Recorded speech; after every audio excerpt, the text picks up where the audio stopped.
내려놓친 마음이 어떻게 예수님처럼 깨끗하고 건강하고 빛나는 마음과 성품으로 바뀌는지 살펴본다. 상처로부터 벗어나기 위해 어떻게 해야 하는지 회개란 무엇이며 회개의 유익과 중요성을 살펴보며 회개와 치유 시간을 통해 깨끗하고 자유해지는 마음을 경험하는 시간입니다. 또한 치유되고 씻겨진 마음을 진리의 말씀으로 채우는 것이 왜 중요한지 살펴보도록 하자. 자, 우리가 어떻게 치유할 것인가? 치유가 굉장히 중요합니다. 오늘 제가 주일 낮예배 때도 설교를 하고 말씀을 드렸지만은 우리는 믿는 사람입니다. 믿는 사람으로서 치료의 방법이 그리스도 안에서 예수님이 주시는 방법을 가지고 치료해야 그 치유가 깨끗해질 수 있습니다. 이런 부분에 우리가 서론적인 부분으로 들어가세요. 자, 관련 말씀 우리 같이 보도록 하겠습니다. 요한일서 1장 9절입니다. 시작. 만일 우리가 우리 죄를 자백하면 그는 이쁘시고 의로우사 우리 죄를 사하시며 우리를 모든 불의에서 깨끗하게 하실 것이요. 자, 죄 없는 사람 있어요? 없습니다. 다 죄인입니다. 죄인이기 때문에 우리가 양심의 가책을 느끼는 거고 불편한 거예요. 이런 부분 속에서 주님이 뭐라고 말씀하십니까? 우리 죄를 자백하면은 그는 미쁘시고 또 의로우시고 우리 죄를 사하시고 모든 불의에서 깨끗하게 하실 것이다 라고 말씀해 주십니다. 그 깨끗한 이 말씀을 통하여서 우리가 치유받을 수 있습니다. 그래서 오늘 이 시간에는 여러분이 가지고 있는 내적인 그런 고통과 아픔들에 대해서 치유함을 받는 그런 시간에 세 번째 시간이 됐으면 좋겠습니다. 자, 우리가 치유 전에 꼭 알아야 될 상식들이 있어요. 자, 모든 사람이 상처가 있다는 거. 각자에게 상처가 있습니다. 상처가 없는 사람 없어요. 다들 보면은요, 우리가 그걸 뭐라고 이야기하냐면 십자가다라고 이야기해요. 야, 저 집에 저것만 없었으면 참 괜찮을 건데, 살만할 건데, 좋을 건데. 그런 이야기들 많이 하잖아요. 각 가정마다 다 있습니다. 개인마다 다 있습니다. 없는 사람 없어요. 그래서 모든 사람이 치유되어야 됩니다. 그래서 심리치료나 약물치료 이 부분은요 일부분에 의해서 우리가 치료를 받는 거예요. 그러나 가장 중요한 건 뭐냐? 예방이 가장 중요하죠. 자, 우리가 어린 아이들도 백신이라는 걸 맞습니다. 그래서 이 감기, 독감 예방 또 이렇게 바이러스 예방 이런 예방 주사를 맞는데 마찬가지로 늘 예방이 돼 있으면 병에 걸리지 않습니다. 정상적인 삶은 건강하고 행복한 삶이다라고 말씀드립니다. 필립 스야트가 쓴 감정은 하나님의 선물이라는 책이 있습니다. IBP에서 나온 이 책인데요. 심리학자가 쓴 책이에요. 이 책에 보게 되면은 참 신기하고 놀라울 정도로 다 상처를 받고 아파하고 있지만은 그 감정들로 인하여서 처리하지 못하는 방법들이 많은데 이 감정들을 어떻게 잘 처리하는지에 대한 그런 책에 대한 내용들이 되어 있고요. 이 부분에서 가장 중요한 핵심은 정직하게 하나님 앞에 나아가야 된다는 거예요. 정직하게 내가 가지고 있는 상처를 고백해야 합니다. 그럴 때 치유함을 받을 수 있다라고 말씀을 하고 있습니다. 자, 감정은요 하나님의 선물인데 감정의 영역은 자기 기만이 극명하게 드러나는 그런 곳입니다. 그래서 그리스도인이 비그리스도인보다 자신의 감정을 받아들이는데 더 큰 어려움을 겪고 있어요. 그래서 일단 자신의 감정 상태를 우리가 인정을 하고 또 그것을 어떻게 처리해야 할 것인지 우리가 잘 모르는데 특히 염려나 죄의식, 분노, 우울증, 증오심과 같은 감정에는 더 익숙해지지 못하는 그런 부분이 있습니다. 자, 여러분 세상에서 많은 질병들이 있어요. 여러분이 알고 있는 질병들 가운데 어떤 질병들이 있어요? 자, 이 병에 걸리면 무조건 죽는다 하는 병이 있죠. 뭐죠? 에이즈. 암, 에이즈, 또 끝이? 두 가지 외에 다 삽니까? 또 뭐가 있을까요? 에볼라. 에볼라. 감기. 감기. 그렇죠? 우울증. 맞습니다. 여러 가지 병들인데요. 세계 10대 질환을 잠깐 보면요. 가장 사람이 제일 많이 죽는 병이 아까 말했던 대로 말하면 감기입니다. 사실. 감기로 인해서 열병을 해서 사람이 제일 많이 죽고요. 그 다음에 폐렴. 우리는 뭐 지금 선진국은 별로 그렇게 해당성이 없는데 후진국으로 갈수록 그런 병을 해서 많이 죽죠. 그리고 우리나라 가장 많이 사망률이 높은 건 암, 또 당뇨, 뭐 이런 걸로 인한 합병, 뭐 성인병, 뭐 이런 것들이 있겠죠. 자, 그런데 중요한 거는요, 이 세계 10대 질병 가운데 5가지가 정신적인 질병. 자, 보세요. 우울증, 아까 우리 최연아 집사님 말했죠. 우울증. 우울증으로 죽은 뭐 연예인도 있죠. 잘 아시는 분. 최진 씨. 자신이 스타였는데 거기에 대해서 자꾸 쫄아들고 또 사람들이 스타로 인정을 하지 않고 여배우로 인정하지 않고 했을 때 상처를 받고 아파해서 혼자 고민하다가 이렇게 쓰러지는 우울증이 있습니다. 그래서 이 내면의 문제 그런 부분이 굉장히 크겠죠. 두 번째는 알코올 중독이 있습니다. 알코올 중독. 우리 가까운 여기 병원에 안 오셨습니까? 거기 보면 거기도 알코올 중독 환자들이 따로 있는데 거기 가면요 다 쇠창살로 막아놨어요. 그리고 의사가 열쇠를 열어줘야 들어갔다 나오고 했었어요. 왜냐하면은 알코올로 인한 중독이 되게 통제가 안 되죠. 그래서 어떻게 그 사람이 나올지 모르기 때문에 그런 감금 상태에 터지는 그런 부분이죠. 정신분열이 있습니다. 정신분열. 정신분열은 늘 미워하는 거죠. 또 이런 부분들이 어떤 부분에서 계속 나오냐면은 예를 들면 낙태라든지 자살이라든지 이런 걸로 인하여서 왜 내가 그런 일들을 경험을 해야 되는가 이런 정신적인 고통을 받는 것이죠. 사람들이 요즘 뭐 현대 스트레스가 가장 다 정신적인 고통이니까 정신분열 이런 것들이고요. 자학이 뭔지 아시죠? 스스로 자기를 막 패는 거예요. 왜? 분에 못 이겨서. 밖으로 표출을 못하니까 자기를 막 괴롭히는 막 바늘로 찌르기도 하고 칼로 이렇게 긁기도 하고 그런 자학에 대한 그런 부분도 있습니다. 그리고 조울증 이런 증상이 있는 사람이 꽤 많아요. 조울증이라는 건 뭐냐면은 양극성 장애예요. 양극성 장애라는 갑자기 기분이 좋았다가 갑자기 나빠. 네. 갑자기 좋은 줄 알고 이야기했는데 성질내고 또 화내가지고 좀 이렇게 위로하려고 했는데 웃어버려. 이런 사람 우리가 뭐라고 한다 조울증, 양극성 장애다 이런 이야기를 많이 해요. 그 외에도 여러 가지 그런 일들이 있죠. 많은 이런 이 아픔들이 있는데 이게 누구의 문제예요? 다 우리의 문제입니다. 자, 이런 것들을 어떻게 치유할 것인가 이게 이제 우리가 중요한 길입니다. 자, 사람은요 감정의 길을 걷습니다. 늘 똑같은 일에 있어서 감정의 길을 걷는데 감정은 저는 하나님의 선물이라고 생각을 합니다. 근데 우리가 어떤 사실을 어떻게 믿냐에 따라서 그 감정이 달라지는 것이죠. 제가 지난 시간에 호텔에 대한 예를 들었으니까 호텔에 대한 이야기는 안 듣겠습니다. 자, 우리가 이 감정에 대한 그런 이야기들을 하면서 기억해야 될 그런 부분들이 있어요. 자, 분명히 하나님께서 똑같은 감정을 선물로 주셨다는 거예요. 자, 예를 들면 이세의 아들에 대한 교육을 한번 봅시다. 이세의 아들이 몇 명이에요? 8명이에요. 자, 그 사울 왕이 이스라엘의 초대 왕으로 선택됐죠. 초대 왕으로 선택됐는데 사울 왕이 초심이 변해요.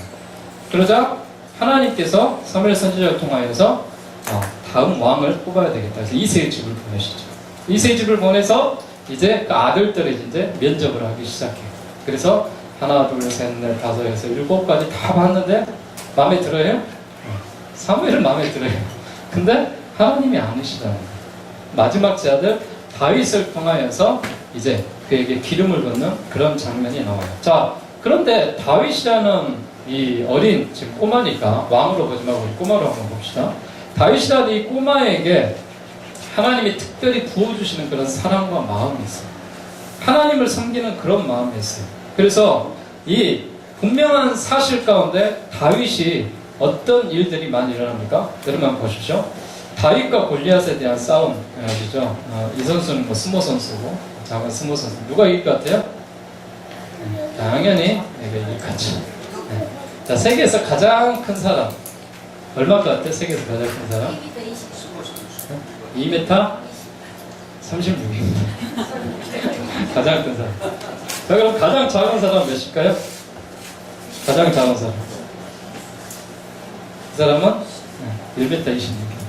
현존하고 있는 가장 세계에서 큰 사람, 작은 사람도 이렇게 사진이 있어서 한번 찍어봤는데요. 자, 사실은 분명히 어떤 사실이에요? 어떤 사실을 갖고 있냐면은 이 사람과 이 사람이 싸우는 거예요. 이 사람과 이 사람이 싸우는 거예요. 누가 이겨요? 상식적인 생각은 이 사람이 이겨요. 이 사람이 이겨요. 그런데 어때요? 우리가 선한 감정의 길 가운데 이 사람이 이길 수도 있는 거예요. 또 이 조그만 사람이 이길 수 있는 거예요. 이것이 바로 다윗과 골리앗의 싸움인 것이죠. 다윗과 골리앗의 싸움은 당연히 골리앗이 이기는 것이 진리예요. 그러나 이 다윗은 하나님의 말씀에 의지해서 물맷돌을 가지고 이 골리앗을 쓰러뜨리는 그런 일이 있습니다. 자, 일반적인 생각은 뭐예요? 일반적인 생각은 힘 있는 자가 이기는 거예요. 그렇죠? 일반적인 생각들은. 근데 믿음의 생각들은 아닙니다. 믿음의 생각들은 뭐냐? 하나님이 함께 하신 자가 이깁니다. 믿습니까? 하나님이 함께 하시면은 우리가 이길 수가 있는 거예요. 해결받을 수가 있는 것이죠. 이것이 바로 우리가 선한 감정의 길을 걷자라는 거예요. 악한 감정의 길을 걷게 되면은 굉장한 내 상식적에 있는 그런 기억들을 갖게 되면은 당연히 그런 것이 당연히 그럴 수밖에 없어. 뒤에서 제가 이야기하겠지만 뭐 합리주의라든지 경험주의라든지 실제주의라든지 이런 것들이 내가 경험을 해봤는데 당연히 그래. 그런 상식들을 깰 수 있는 것, 그런 상식들을 벗어날 수 있는 것, 그런 상식들을 우리가 없앨 수 있는 그런 모습들이 뭐냐면은 선한 감정의 길이라는 것입니다.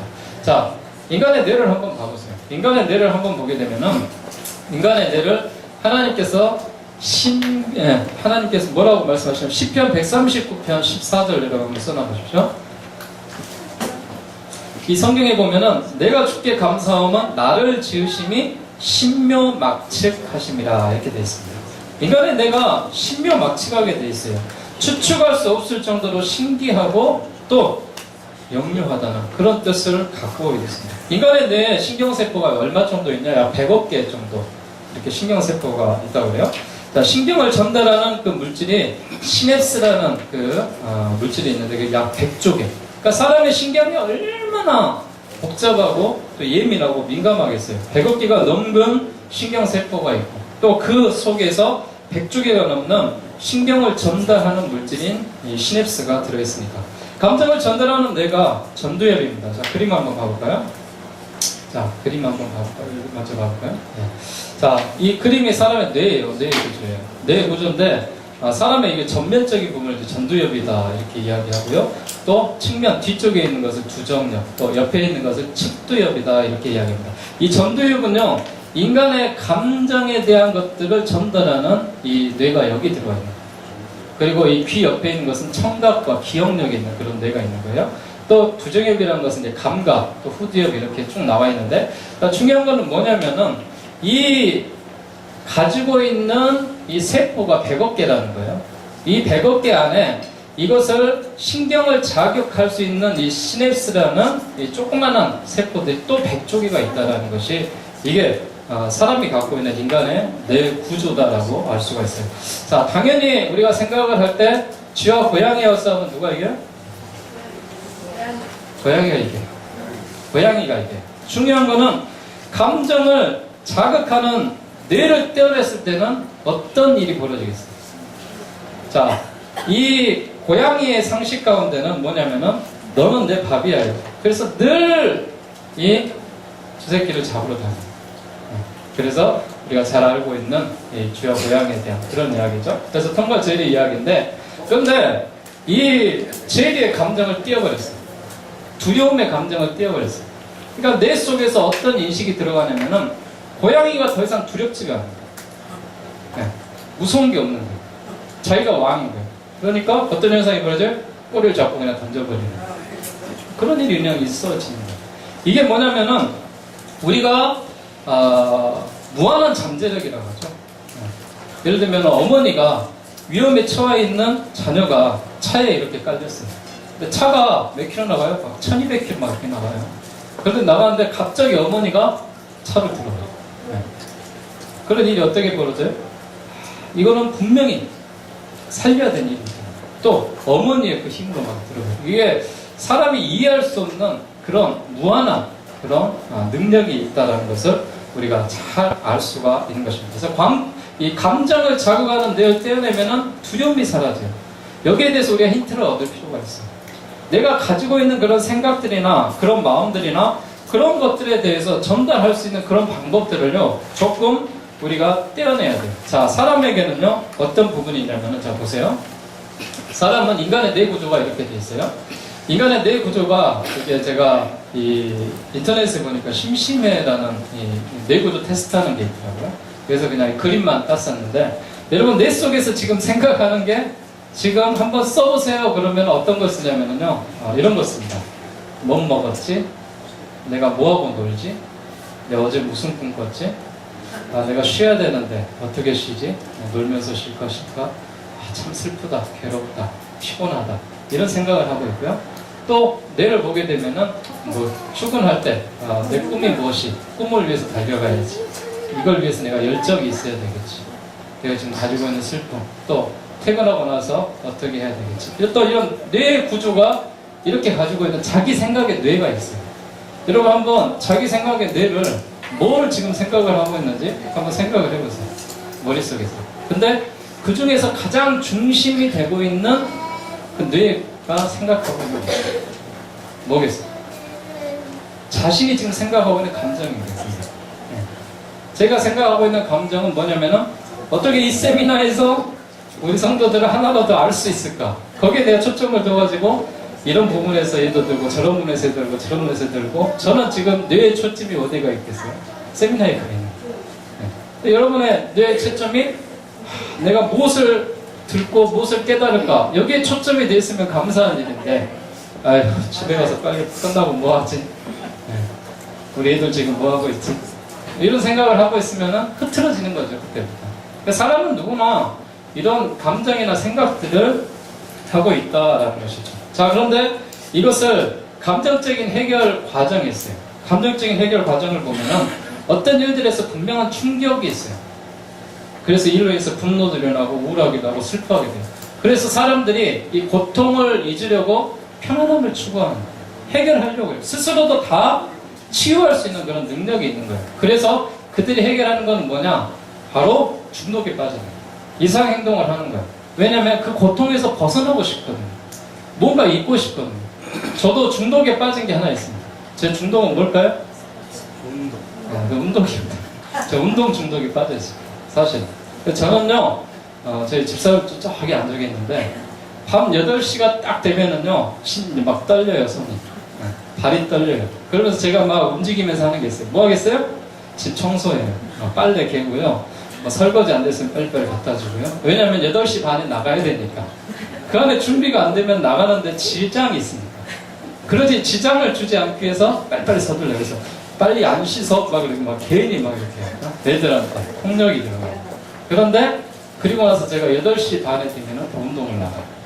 근데 제가 운동도 뭐 길게 하진 않아요. 1시간 반, 1시간쯤 하고 나오는데 딱 들어오면은 이 기분이요, 뇌의 상태가 얼마나 충만한지요. 우리 전도사님은 아실까? 그냥 땀을 흘리고 들어오면은 생기가 막 회복이 되는 거예요. 은혜가 되는 거예요. 그래서요, 집에 들어오면 다 이뻐 보여요. 그때부터. 그래서요, 아이들도 이렇게 쓰다듬어주고, 또 집사람 이야기도 들어주고, 또 가서 뭐, 밤에 이렇게 또 이렇게 하고, 또 제가 이렇게 끝나고 1시간 동안 이렇게 책 보면서 또 준비하고 공부하시고, 그 시간이 저는 가장 행복해요. 제가 회복하는 방법이고, 근데 나쁘게 이야기하면 중독이겠죠. 근데요, 예를 들어서 내가 그 시간에 8시부터 준비를 했어요. 30분 동안 부지런히 했어요. 8시 반이 됐어요. 일이 딱 생기는 거예요. 갑자기. 못 나갔어요. 일이 어떻게 되겠어요? 짜증이 나기 시작해요. 머릿속에서. 화가 나기 시작해요.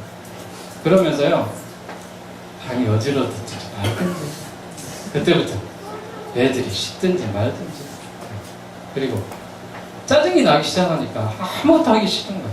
왜냐면은 내가 좋아하는 걸 못했다. 이게 내 감정이고. 사람은 다 똑같아요.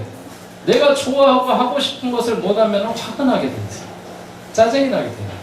근데 그것을 잘 해소해주고 맞춰주면은 어때요? 현명한 아내가 될 수 있고 현명한 남편이 될 수 있고. 내 아내가 무엇을 좋아하는지, 내 아내가 무엇을. 그래서 조금은 양보해줘야지만이 이런 부분에 대해서 우리가 잘 해나갈 수가 있습니다. 자, 이런 감정의 부분인데 이것이 잘못된 표현을 하게 되면은 그래도 저도 스포츠를 중독이라고 생각을 하는데 그래도 저는 그 중에 낫다고 생각해요. 근데 이 중독이요, 아까서 말했던 알코올 중독이 들어갈 수가 있어요. 또 쇼핑 중독이 들어갈 수가 있어요. 그리고 도박의 중독이 들어갈 수가 있어요. 이건 뭐냐면은 내가 자유함을 느끼고 싶은 거죠. 좀 편안하게 느끼고 싶은 거죠. 이런 게 사람이 갖고 있는 이런 감정적인 그런 해결 방법입니다. 자, 그런데요, 편안함을 취하는 행동 가운데 믿는 자들에게는 뭐냐? 기도와 말씀을 통하여서, 교회에 나오는 그 길로 통하여서 평안함을 찾을 수가 있습니다. 있습니까? 그 믿음을 가지고 우리가 나가면 해결을 받을 수 있고요. 근데 불신자들은 뭐예요? 중독에 빠지는 거예요. 어떤 중독? 쇼핑 중독, 노래방 중독, 게임 중독, 술집 이런 것들로 인하여서 자신이 쌓은 스트레스를 풀려고 하는 그런 게 있어요. 자, 누구나 사람들은 잘 다니는 감정의 길이 있습니다. 근데 부정적인 감정의 길을 계속 다녀서는 안 되는 것이죠. 부정적인 감정의 길을요, 머물러 놔두게 되면은 어때요? 병이 생깁니다. 큰 병이. 그러니까 이런 감정의 길을 머물러 있도록 놔두는 것이 아니라 새로운 행동으로 바꿔야 돼요. 그래서 여러분 다시 한번 제가 이 사실과 믿음과 감정에 대한 이야기를 드릴게요. 분명하게 우리가 살아가는 거는요, 환경은 다 똑같아요. 사실이에요. 일어난 일들이에요. 근데 여러분 이거를 믿음으로 받아들여야 선한 감정의 길을 갈 수가 있어요. 근데 이거를 믿음으로 갖지 않고 불신으로 갖게 되면요, 악한 감정으로 갈 수가 있어요. 그래서 여러분 모두가 저는 선한 감정의 길을 갈 수 있었으면 좋겠습니다. 자, 12정탐꾼을 여러분 보면서 우리가 그 사실들을 조금은 발견해 봤으면 좋겠어요. 자, 12정탐꾼이 이스라엘에서 출애굽을 한 이후에 가나안 땅을 이제 들어가기 위해서 정탐꾼들이 가나안 땅에 가서 정탐을 하러 가요. 12명이 대표자들이 뽑혀서 나가요. 그런데 10명의 정탐꾼은 어떤 이야기를, 사실을 이야기해요? 가나안 땅은 우리가 갈 수 없는 땅이다. 거기는 아랍 자손들이 거인 것 같고 우리는 뭐 같다? 메뚜기가. 그렇게 비유를 해버려요. 그러면서 어떤 이야기를 해요? 우리가 가봤자 이미 거기는 아낙 자손들이 돼 있고 또 여리고성이 다 견고하게 돼 있고 우리는 도저히 침투할 수 없는 그런 난공불락의 성이기 때문에 우리는 다시 애굽으로 가야 된다. 이런 이야기를 누가 해요? 10명의 정탐꾼이에요. 그런데 이 똑같은 정탐을 하고 온 이 부분에 2명이 다른 이야기를 합니다. 누구죠? 여호수아와 갈렙. 이 두 사람은 다른 이야기예요. 아니다. 그들은 우리의 무엇이다? 밥이다. 표현 자체를 보세요. 우리는 메뚜기 같다. 사람인데 왜 메뚜기를 비교해버려요? 스스로를 낮춰버리는 거예요. 그런데 이 갈렙과 여호수아는 뭐예요? 그들은 우리의 무엇이다? 밥이다. 상대편을 눌러버리는 거예요. 그러면 하나님이 인정하시는 그 길이기 때문에 우리가 갔다. 믿음으로 들어가면은 하나님께서 선한 감정을 이끌어줘서 정복을 하게 하시는 거예요. 그런데 부정적인 이야기, 부정적인 믿음을 갖고 있었을 때는 어때요? 결과가 몇 사람의 정탐꾼 들어가지고 죽습니다. 그런 결과를 나타내요. 자, 아프리카에 신발 장사 2사람을 보냈어요. 그래서 나이키 회사라고 합시다. 나이키 회사의 직원을 파송을 했어요. 아프리카에. 그래서 2사람이 다 가서 그 조사 결과를 정탐한 것을 보고하라고 했어요. 한 사람이 보니까 큰일 났어. 아프리카 사람들 신발을 한 명도 신질 않아. 그러니까 뭐라고 이야기하냐면은 우리는 망했습니다. 아프리카는 신발을 신지 않습니다. 이렇게 이야기해요. 그런데 한 사람이 또 와서 보고를 해요. 뭐라고 이야기하면은 야, 우리 회사는 대박이 났습니다. 뭐 때문에? 신발을 신는 사람이 한 명도 없습니다. 신발을 신으면은 얼마나 편안한지 편안함에 대한 것들을 인식만 시켜주면은 저 아프리카는 다 우리가 점령할 수 있어요. 어떤 생각의 사람이 승진등하고 그 회사에 남았겠어요? 긍정적인 이야기를 한 사람이 남아있는 거예요. 부정적인 생각을 하는 사람은 퇴출되는 거예요. 저는 교회도 그렇게 생각해요. 교회가요, 제가 우리 안수 집사님 할 때 자꾸 이야기하는 건 뭐냐면요, 해년마다 똑같이 할 거를 기대하지 말라고 그래요. 변할 수 있어요. 바뀔 수 있어요. 다를 수 있어요. 그러나 이게 틀린 게 아니에요. 뭐냐면은 방법을 다르게 할 뿐이에요. 예배 시간도 바꿀 수 있어요. 변할 수 있어요. 교인들의 형편에 따라서 맞출 수도 있어요. 오후 예배 꼭 본당에서 안 드려도 돼요. 바꿀 수 있어요. 예배의 형태도 변할 수 있어요. 그래서 이런 부분들의 변화를 경험을 해서 이것이 우리 교회가 가장 맞다고 선택이 되면은 그렇게 결정을 해서 나가면 돼요. 아니다 싶으면은 거기서 멈추면 되는 거예요. 이게 바로 뭐냐면은 우리가 모든 이 사실에 대해서 긍정적인 믿음을 갖고 좀 보자라는 거예요. 우리 교회에서 안 된다라고 생각을 하면은요, 다 안 돼요.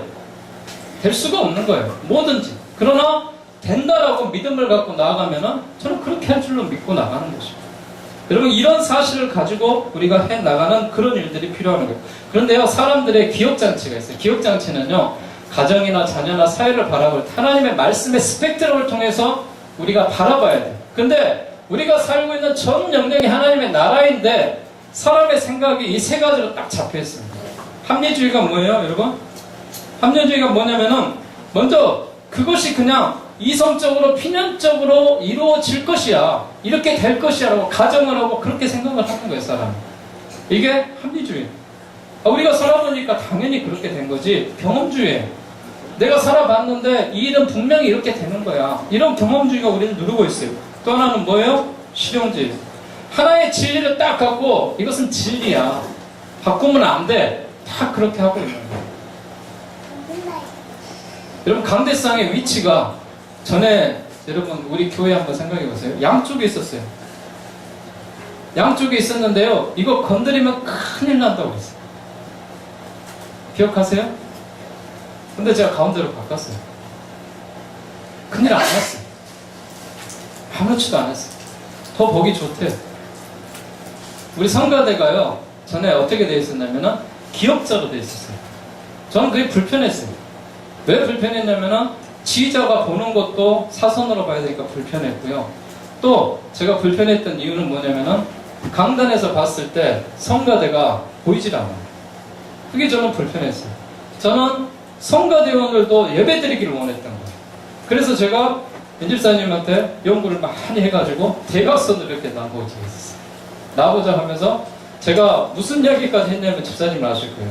나중에 우리 교회 부흥하면 성가대 저 2층으로 그런 거 어쩔까요? 그 이야기 됐었어요.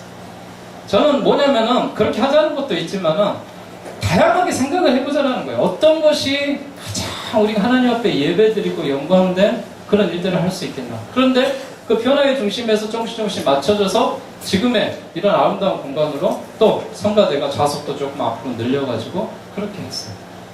여러분, 우리가 경험인데요, 주일학교가 계속 요구했던 게 있어요. 뭘 요구했냐면은 4층에서 예배 드리잖아요. 4층. 그래서 했어요. 경험을 해봤어요.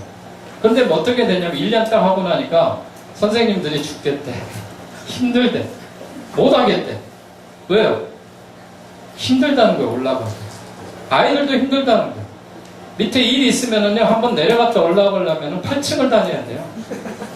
그럼 이거를 하루에 3번 하면 몇 층을 가야 될까요? 네. 24층을 왔다 갔다 걸어 다니는 거예요. 네. 그런데 여러분 발견하겠습니까? 힘든 거예요. 근데 경험을 하기 전에는 뭐예요? 그렇게 하면 좋겠거든요. 그렇게 했으면 편할 것 같거든요. 그런데 우리가 해보니까 아닌 거예요. 그래서 제가 생각을 할 때, 주일학교 예배 공간이 필요하구나. 그래서 그레이스홀이 만들어진 거예요. 그래서 여기에서 예배 드리니까 아이들도 편안하고 교육의 효과도 있고 또 우리도 세미나 장소로 쓸 수도 있고 너무 좋은 거예요. 이런 겁니다, 여러분. 내가 경험을 해갖고 아니다 싶으면 바꿔야 돼요.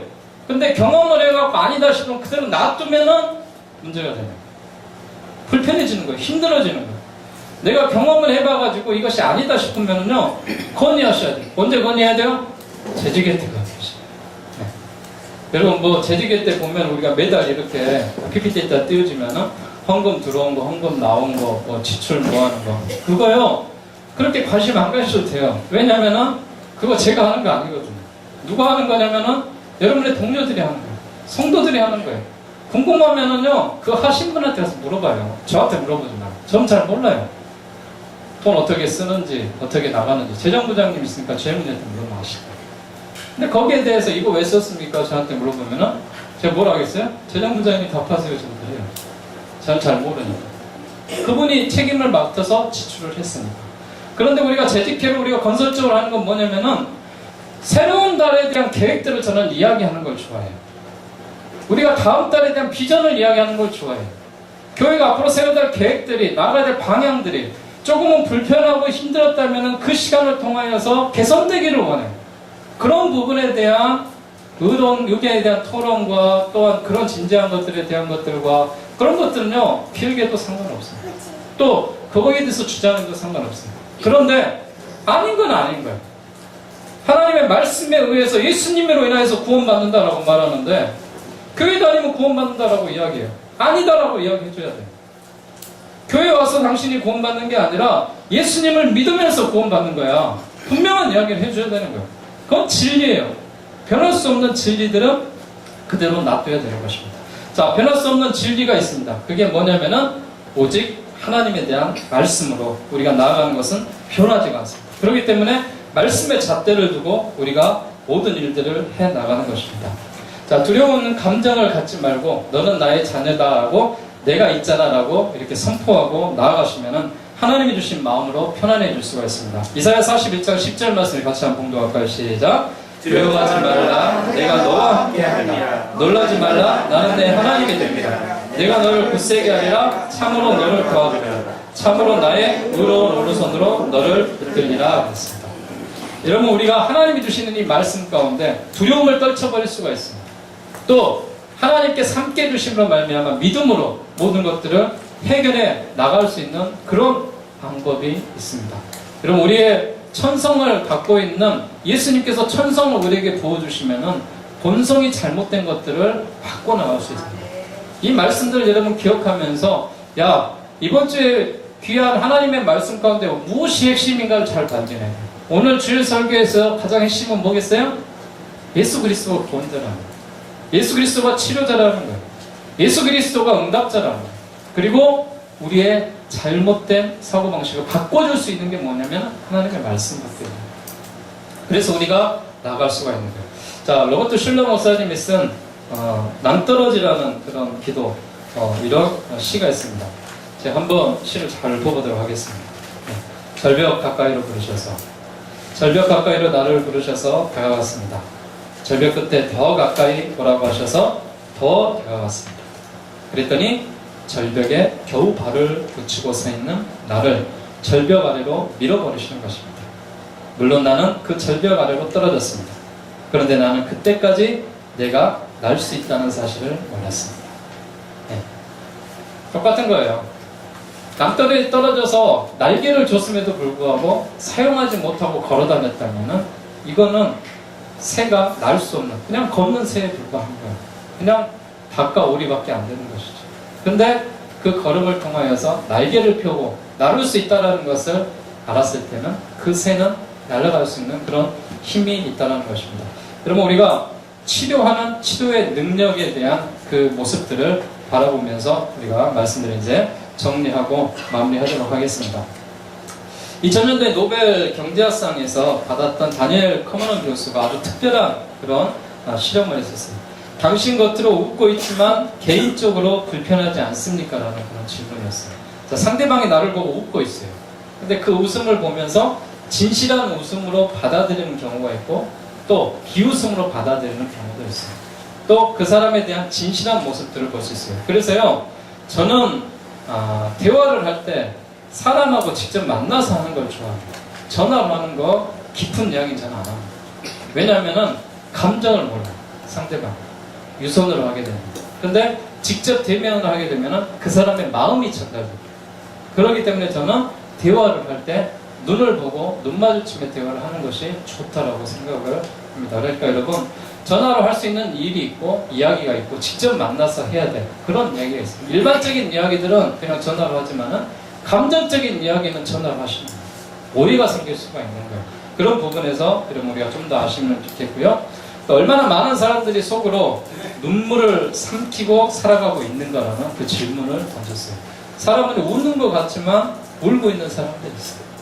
또 울고 있지만은 그 사람이 슬픔의 눈물인지 기쁨의 눈물인지 우리가 발견을 해야 되는 그런 부분이 있습니다. 자, 내면 치료를 위해서 우리가 해야 되는 건 뭐냐면은 하나님의 자녀라는 정체성을 믿어야 돼요. 하나님이 나를 선택해 주셔서 나를 구원해 주셨다는 그 신앙의 나의 바탕이 있어야 됩니다. 그래서 나의 삶, 자녀 교육을 우리가 살펴보면서 나는 하나님의 자녀다라는 그런 자긍심을 갖고 여러분 살아갈 수 있기를 바랍니다. 그리고 하나님의 말씀을 붙드십시오. 성경은 요한복음 15장 7절에 말합니다. 너희가 내 안에 거하고 내 말이 너희 안에 거하면 무엇이든지 원하는 대로 구하라. 그리하면 이루리라. 자신에게 익숙한 길이 있기 때문에 어려운 거예요. 내 경험주의, 합리주의, 실용주의를 버리셔야 돼요. 하나님께서 하실 거야 라는 믿음을 갖고 나아가셔야 돼요. 그래야 우리가 해결받을 수가 있고 이 말씀으로 해나갈 수가 있습니다. 그리고 사랑의 동기로 하셔야 됩니다. 무조건적으로 하나님께서 우리를 사랑하십니다. 어디까지 사랑하십니까? 자신의 독생자 예수 그리스도를 죽이기까지 또 우리를 구원하시기 위해서 희생하는 그 사랑이 있습니다. 이게 바로 조건 없는 아가페의 그런 사랑입니다. 사랑 속에 있는 선을 끄집어내고 사랑하면 모든 것이 달라집니다. 사랑을 하면 내면의 쓴뿌리가 제거되고요, 이해하고 용서될 수가 있는 거예요. 여러분, 사람은요 죄를 짓고 살아가요. 잘못을 해요. 그러나 용서를 해주셔야 돼요. 예수님이 용서를 하셨는데 왜 여러분들이 정죄하십니까? 여러분도 정죄하지 마세요. 과거의 죄로 인하여서 계속 꼬집어서 이야기하지 마세요. 상처가 돼요. 아프가 돼요. 나중에 상처가 돼요. 아프가 되면 뭐 있어요? 물어버려요.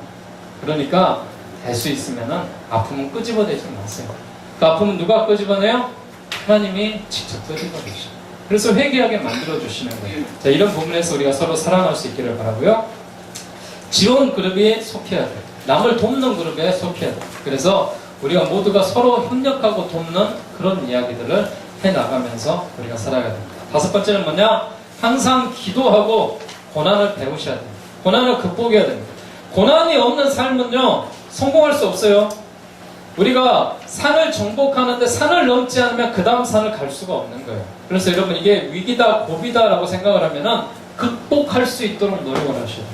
그럴 때 우리가 또 다른 것들을 점령해 나갈 수가 있습니다. 그리고 여섯 번째는 뭐냐? 하나님의 전신 갑주를 입으면서 하나님의 전신 갑주를 통하여서 우리가 해 나갈 수 있는 그런 부분이 필요합니다. 에베소서 6장 13절에서 18절의 말씀처럼 뭐예요? 우리가 구원의 투구를 쓰는 그런 모자를 갖고 나가야 돼요. 의의 흉배를 붙여야 돼요.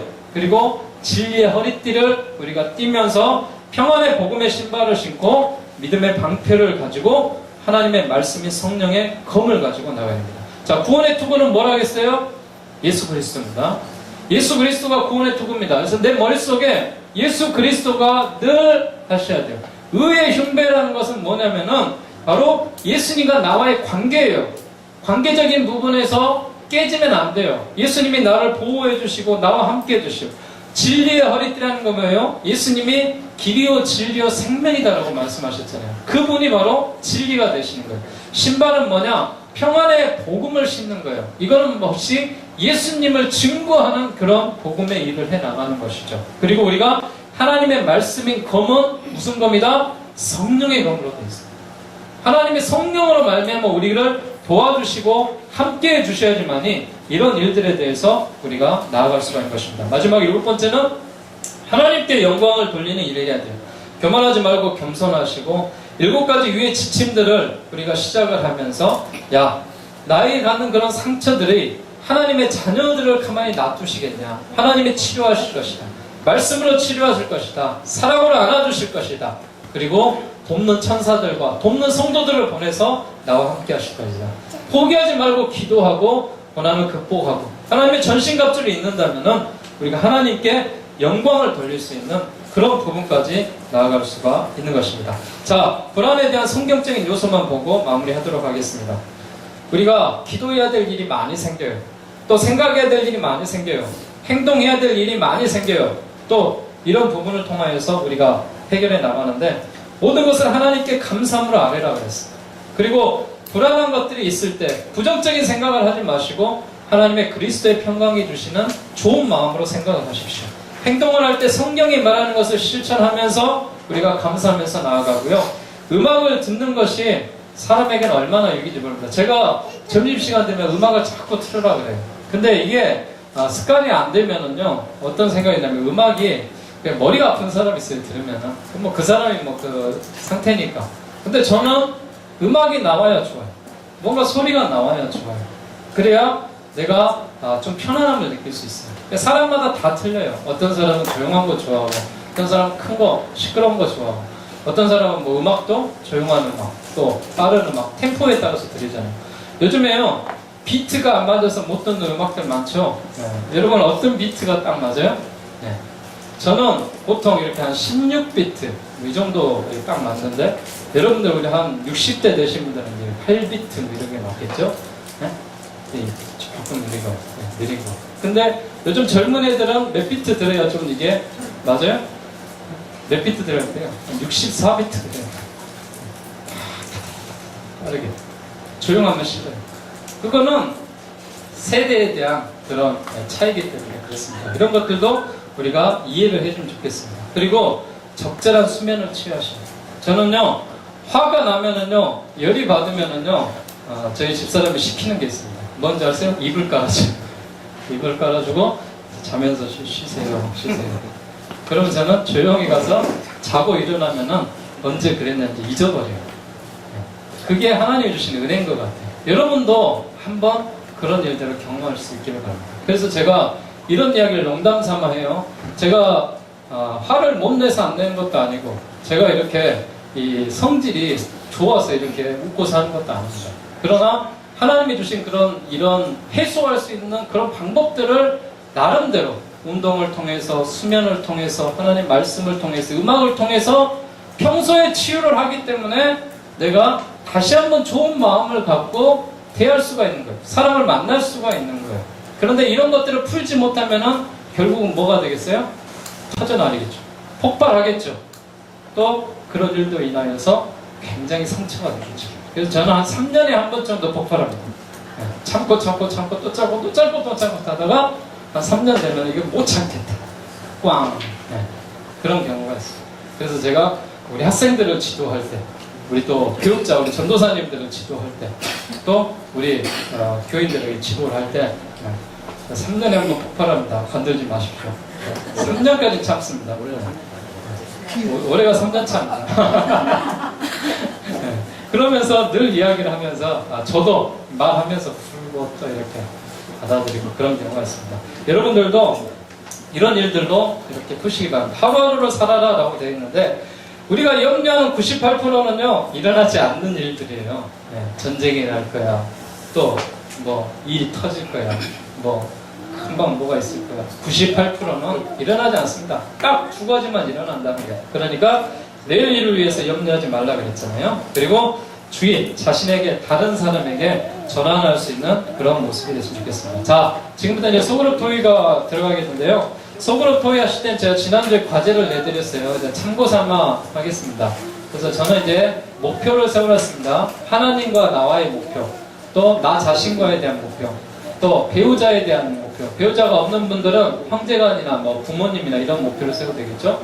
또 자녀에 대한 목표, 또 다른 사람과 대한 목표가 있습니다. 자, 이 목표들을 숙제해 오신 것들을 각 조마다 각 토론을 하셔서 제가 이렇게 한 번씩 나눠드리는 종이 있죠. 거기에다가 정리를 하셔서, 자, 우리 조회에서 어떤 목표, 좋은 목표 한 3가지만 한번 잡아서 한번 이야기해 보도록 하겠습니다. 위에서 한 가지씩만 이렇게 잡으시고요. 자, 우리 같이 토론하는 시간 갖겠습니다. 사랑이 넘치는 은혜교구. 안녕하십니까, 은혜교구입니다. 저희가 삶의 우선순위 세우기에서 정말 같은 부분은 다른 사람, 힘든 사람에 대해서 어떻게 목표를 세우고 실천할 것인가인데요.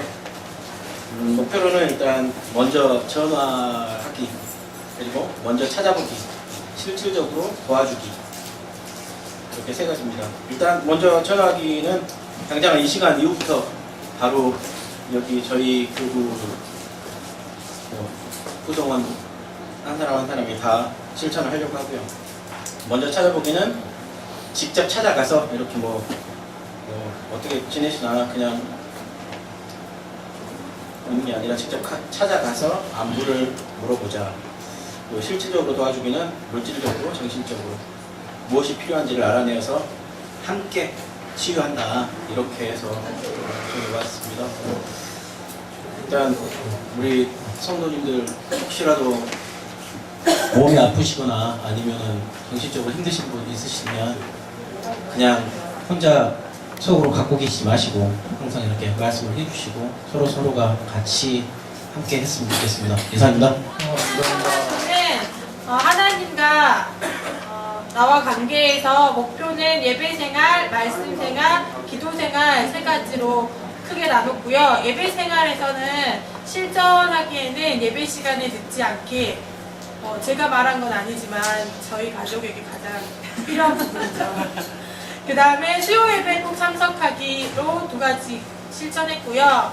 말씀은 1일 5장 읽기, 그리고 또는 1년 1도, 그래서 하루에 3장씩 읽기, 실천 목표로 잡았습니다. 그리고 기도 생활에는 일주일에 한 번이라도 새벽 예배 참석해서 기도할 수 있게 하기 했고요. 그 다음에 기도 일기 쓰기 했고요. 종호의 3분 기도해서 저희가 기도 릴레이로 해서 하루에 누군가 먼저 채팅방에 기도합시다나 이런 안부를 물으면 기도해서 쭉쭉쭉 우리 저희 교구 안에서 그런 채팅방을 열어가지고 기도하는 생활을 하고자 구체적인 카톡방을 개설했고요.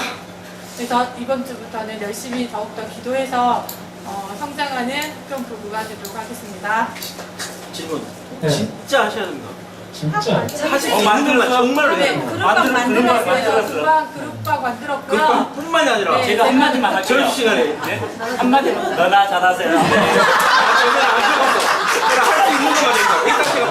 자, 그러면은 우리가 올 연말에 한번 체크하는 거. 진짜로? 그리고 이게 정오의 3분 기도긴 한데 딱 정오가 아니라 하루에 이렇게 먼저 기도 릴레이를 시작을 하면 이제 하루 동안 다 모든 분들이 빠지지 않고 하기로 했고요. 네, 제가 어린이날 이후 첫 번째 기도방을 열도록 하겠습니다. 제가 하기로 했습니다. 꼭 하도록 하겠습니다. 네, 수고하셨습니다. 또 시작! 믿음! 성장!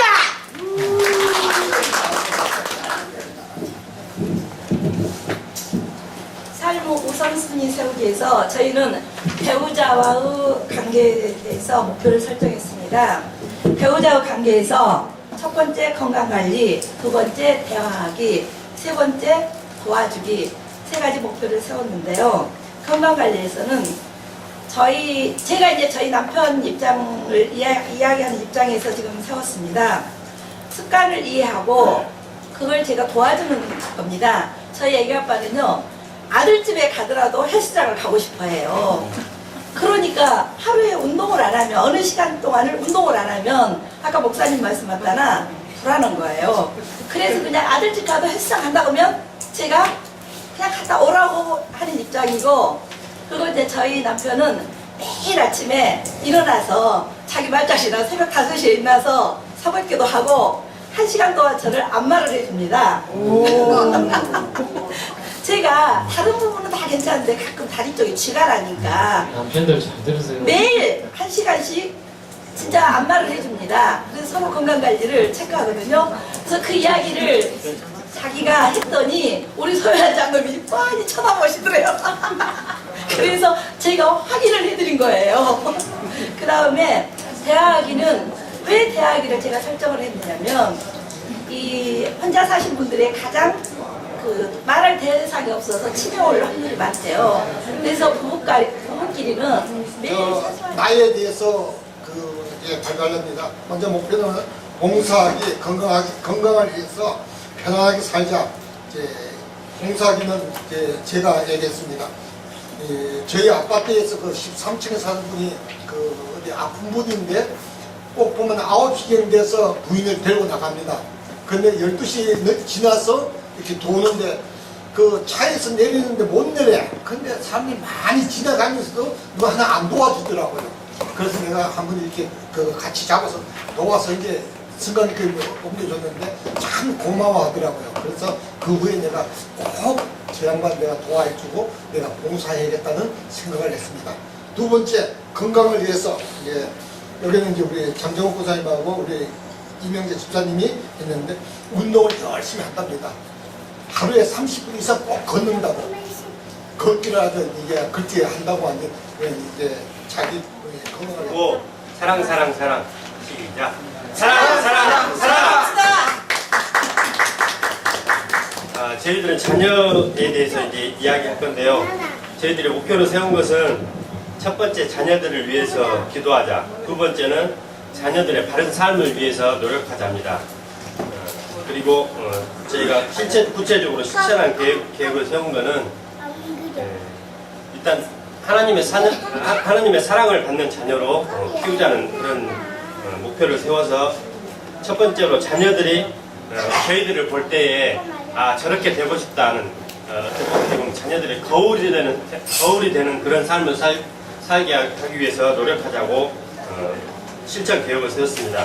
자녀들이 볼 때에 우리 부모님은 내가 배우고 싶지 않아, 닮고 싶지 않아 그런 삶보다는 나도 저렇게 살면 좋겠구나, 저렇게 살고 싶다 하는 그런 마음을 가질 수 있도록 저희들이 함께 노력하자 하고 생각했습니다.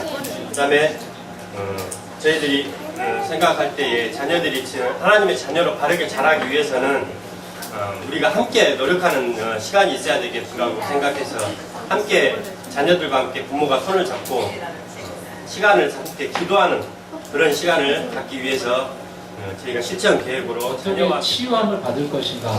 내가 실천하고 행동하지 않으면은, 내가 믿음으로 나아가지 않으면은 절대로 치유받을 수가 없습니다. 저희들이 3주간 세미나를 진행하려고 했는데 발표를 하다 보니까 시간이 많이 늦어져서 그냥 이렇게 한 주를 더 해야 될 것 같아서 제가 다음 주에 4강 한 번 더 이렇게 진행을 하도록 하겠습니다. 자, 우리 결론적으로 말씀드리면요, 하나님은 늘 우리를 치료하십니다. 우리가 그 믿음으로 나아가서 하나님의 치료함을 받고 믿음으로 행동을 하셔야 됩니다. 그래야지만이 우리가 그 치료함 가운데 나아갈 수 있어요. 열왕기하서 4장에 보면은 누가 나오냐면은 엘리사와 수넴 여인이 나와요. 엘리사가 하나님의 사역을 감당할 때 수넴 여인이 이 헌신적으로 엘리사를 돕습니다. 하나님의 사역을 잘 도와서 엘리사에 대한 그런 일들에 대해서 도와요. 근데 그녀가 헌신적으로 봉사하는 그 모습이었지만은 그에게 자녀가 없어요. 나이가 먹고 늙었고 또 남편엔 힘이 없는 그런 경우였어요. 그래서 아이를 생산치 못하는 자에게 하나님께서 아이를 생산케 해달라고 기도를 합니다. 이런 굳센 믿음 가운데 기도를 하고 수넴 여인이 아들을 얻어요. 그런데 그 아들이 어느 날 갑자기 아프기 시작하고 시름시름 앓더니 그 여인이 죽어버려요. 그 아들이 죽어버려요. 그러자 이 수넴 여인이 얼마나 상처가 되겠어요. 그런데 이 엘리사를 통하여서 분명히 엘리사가 이 아들을 갖게 해주셨으니까 이 아들을 낳게 해주실 거다, 다시 살려주실 것이다, 이런 믿음이 수넴 여인한테 있는 거예요. 근데 남편은 막아요. 남편은 그러지 말라, 그렇게 해봤자 죽은 아이가 어떻게 돌아오냐, 그런 이야기를 해요. 근데 수넴 여인은 아들이 죽었음에도 평안함을 갖고 있어요. 왜냐면은 그 수넴 여인의 믿음 가운데는 이 엘리사가 살려줄 것이라는 그 굳건한 확신이 있었어요. 엘리사의 기도 때문에 아들을 얻었으니 엘리사가 기도해주면 낫겠다라는 그런 믿음이 있어요. 그때 엘리사가 이 소식을 들어요. 이 소식을 듣고 수넴 여인의 아들이 죽었다는 소식을 듣고 이 엘리사의 그 수하 직원이었던 게하시를 보냅니다. 게하시를 보내면서 게하시한테 시켜요. 내가 이 지팡이를 줄 테니까 그 죽은 아이의 머리 위에다 놓고 기도를 해라. 그러면은 낫게 될 것이다. 근데 그런 믿음을 갖고 게하시를 보냈는데 이 게하시가 가서 지팡이를 놓고 기도를 했는데도 안 돼요. 안 이루어져요. 이 아이가 깨어나질 않는 거예요. 그러자 엘리사가 직접 그 아이에게 찾아갑니다. 그래서 엘리사가 그 아이를 보니까 이미 죽었어요. 이미 죽은 아이예요. 그러나 기도로서 낳은 아들이고 기도로서 하나님께서 이 세상에 태어나게 하신 것을 믿어요. 그래서 이 수넴 여인에게 묻습니다. 이 아이가 살아날 것을 믿느냐? 믿는다라고 해요. 당신이 해주면 믿는다라고 해요. 그러면서 사람들을 다 내보내고 엘리사가 이 죽은 아이의, 시신이 차있는 아이의 그 위에 올라가서 눈과 코와 입과 모든 것을 이렇게 그 아이 위에 올라가서 맡깁니다. 그리고 나서 그 아이를 위해서 기도할 때 그 아이가 다시 생명이 살아나는 놀라운 역사가 벌어집니다. 치유라는 것은 안 되고 불가능한 일들을 통하여서 하나님께 의지할 때 이루어집니다. 내가 가지고 있는 생각을 버려야 돼요. 하나님이 하실 수 있다는 그 마음을 갖고 있을 때 이 일로 인하여서 다시 한번 회복되는 역사가 있습니다. 우리가 세미나를 통하여서 이제 다음 주 시간에는 마지막 시간으로 하나님의 사랑 터치 세미나의 핵심을 가지고 말씀으로 나아갈 건데 우리 모두가 이 말씀 가운데 실천할 수 있는 모두가 되길 바랍니다. 자, 우리 과제, 이번 과제는요, 특별한 뒤에 있는 부분들이 보면 제가 밑줄 쳐놓은 부분들이 참 많습니다. 예를 들면 36페이지도 밑줄이 그어져 있고요. 한번 쭉 읽어보면서 어떤 말씀이 들어갈까 한번 써보시고요. 39페이지에도 보면은 자신의 마음을 깨트려 못 박기, 자기가 상처받는 일이 무엇인지 한번 써보고요. 또 잘못된 선택으로 인한 나타난 일들이 무엇인지 가로에 나와 있는 그런 부분들을 한번 써보고요. 41페이지에 보면은 하나님의 전신갑주, 제가 아까 기도하면서 또 강의하면서 잠깐 이야기 다 했어요. 여기에 대한 해답은. 이 부분을 한번 말씀을 찾으셔서 보시면은 말씀은 어디 나와 있어요? 오늘 3과에 보면은 말씀 나와 있죠. 자, 여러분들이 한번 그 책을 찾아서 잘 보시고, 그리고 소그룹 나눔에 보면은 두려움의 법칙과 자유함의 법칙이 있습니다. 자, 이 말씀들을 보면서 두려움 가운데 빠져있지 말고 자유함을 누릴 수 있는 그런 부분으로 해 오셔가지고요. 다음 주에는 여러분들이 빈칸을 채우는 것이 목표로 하고 삼도록 하겠습니다.